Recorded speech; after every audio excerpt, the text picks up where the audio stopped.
Welcome to the Almond Brief, brought to you by the team at Harris Wolf Almonds, your trusted source for the latest global almond market trends. Whether you're a grower or a buyer, we've got the insights that matter to you. The goal of this podcast is to deliver information in a clear, concise, and speedy manner. Don't forget to like and subscribe and hit that notification bell so you never miss an episode. If you have any questions or comments, drop them below. We love hearing from you. Without further delay, let's jump right in. Welcome back to the Almond Brief. I'm Chase Higginbotham here with Kevin Sousa. How's it going, Chase? Kevin, good to have you here. Thank you. Coming to you from the Harris Wolf Studios here in Kalinga, California. We're going to touch on the October position report, go over the facts and figures. Kevin's going to give us a little bit of insight on what that means and the overall big picture and what the impact is going to be to the market. So, All right, let's go. Let's do it. let's dive in. We'll kick it off with the receipts. So, through the month of October, receipts are now 1.7 billion pounds. At this point, Kev, it's been a lot of talk throughout the year. What is the crop size going to be? Started off with that 3 billion pound estimate. I don't believe anybody really thought that to be true. But as deliveries continue to roll in, where's the market operating off of right now, and where do buyers think the crop is? Right. Yeah, to your point, maybe there's a quick minute where people truly believed it was going to be a 3 billion pound crop, but that was pretty short lived. As we got into the turnout conversations and receipts and everything, the market today is operating off of the assumption of a 2.75 crop expectation, which a lot of people in the industry believe that's not even possible, that it's going to be sub that as well. I think I agree with those people. Oh, good.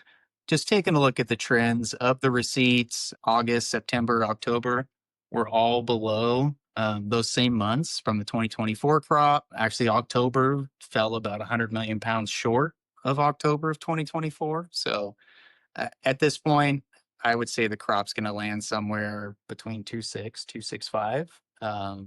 We do have a couple more months of receipts that will give us a little more information over those next couple months, but yeah, I can't see a 2.7 at this point.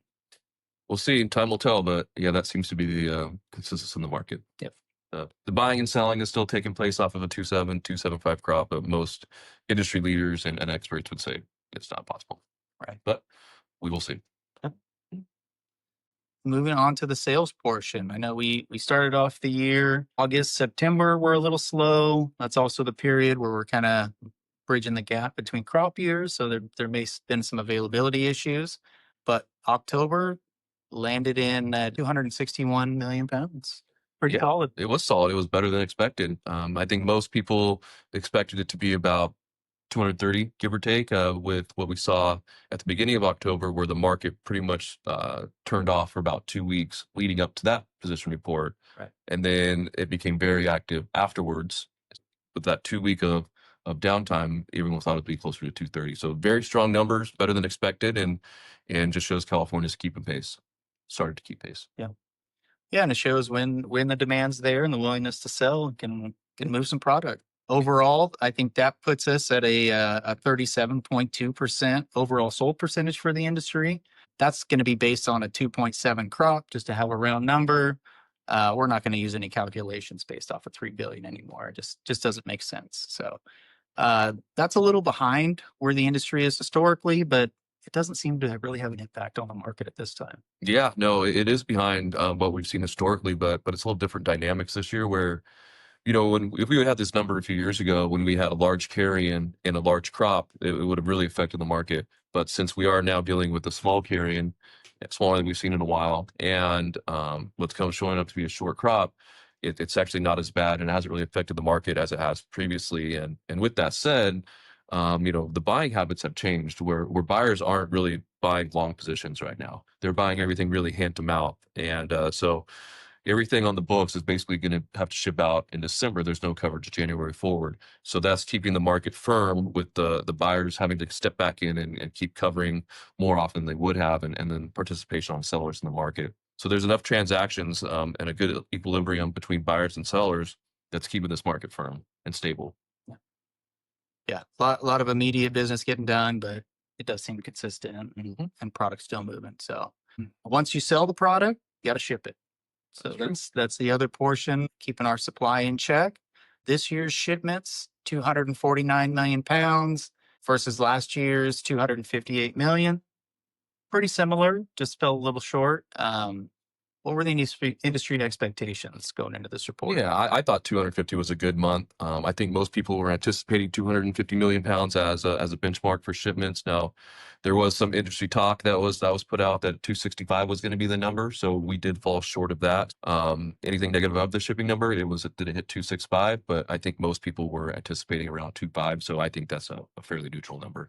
I think that is a solid number. If we're guilty of anything, and the industry just set the expectations a bit too high there. Another strong month for exports, 201 million. Once again, we've had this conversation for 5 or 6 months now. Domestics not pulling its weight, looking pretty terrible. 48 million pounds. Yeah, domestic is still behind. Luckily, the export continues to bail us out with strong shipments and really picking up the slack. Yeah. Now, overall, I mean, a shipment's a shipment, so we're not seeing any, not getting hurt in the big picture. But Yeah.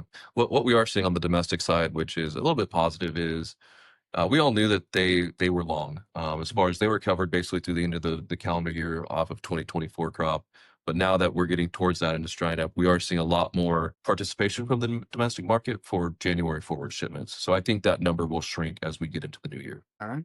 Well, circling back to the exports, I think we'll dive into kind of a subset of the export market, which is India and the inshell market. Big part of our business here in California. They shipped about 900 containers in the month of October. Were there any expectations around that? What's supply and demand looking like in India? I think there was expectations of more shipped actually than 900, more close to that 1,200, 1,500 containers we've seen, go from last year. So the 900, I think was less than expected, but it's still a decent amount. We'll see what it does to the market going forward as their supply in India is lessening. Hopefully pricing gets back to equilibrium and then we gain that premium back because for a while there it had slipped and we were seeing a discount to the kernel pricing. But with that, I think that kind of covers everything within the report. Overall, your thoughts on the report as a whole, like far as, positive for the market, neutral? I think it was definitely positive. It was as expected, as not maybe a little bit better. So Yeah. we'll see what happens. I don't think there's really anything in this report that's a red flag that would cause this market to slip in a major way or at all even. So Yeah. we'll see what happens going forward, but we're optimistic that this thing's going to keep chugging along. Yeah, I mean, as this report gets digested, everybody will try to put their own spin on it. But I think as a whole, pretty good report. Pretty good. Yep. So we'll see. And there's not a whole lot going on this time of year to have major influences on it as far as outside factors besides the almond board coming up. But after that, the next big event would be bloom weather, and that could have a good effect on and with the receipts truly coming in. Yep. You did mention the almond board coming up, the almond conference, December 10th this year, 10th, 11th, and 12th. So the Harris Wolf team will be there. We'll just be walking around. If you see us, feel free to come up, say hello. Let us know what you think. Feel free to ask us questions. Other than that, I think we're good, Kev. Yeah, short and sweet this week. I like it. So once again, we thank you for joining us for the Almond Brief. If you like what we're doing, like what we're talking about, please like and subscribe. Anybody that has any questions, you can reach out to the Harris Wolf grower team, Kevin or myself directly. But we thank you for joining us. Thank you guys. Yep. Thanks, Chase. Thank you.